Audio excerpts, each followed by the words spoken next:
Okay, so fi newydd yr off y llwyfan, oedd e'n ffantastig. Mae'r gynulleidfa yn anhygoel, oedd y teulu fi yna, mam gi yna, Nani Chris.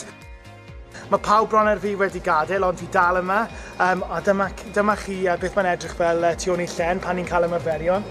A dyna lle mae'r beirniad yn eistedd. A dwi newydd, mae'n surreal i feddwl bod fi newydd gamu ar y llwyfan yna a chanu dros miliynau o bobl. Gefn llwyfan, dyn ni'n cyrraedd stafell Liwi, dyma stafell Liwi.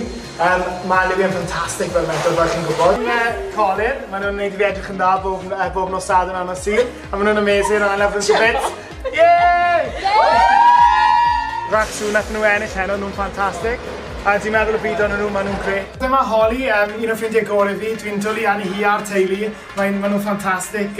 She's a lovely girl and I love her to bits. Oh, vote for Lloyd! He was amazing tonight! Mae heno wedi bod yn surreal.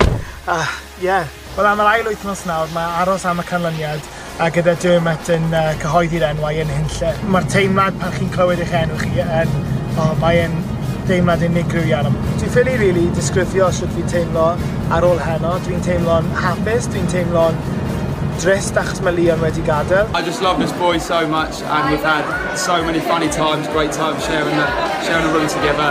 And he is a legend, I love him. Ar ffordd nawr i weld y teulu, dwi'n ysu gweld nhw eto. Dwi'n mynd i cael noson off o'r bubble sydd yw'r Xfactor a just mwynhau heno a joio cymru nhw.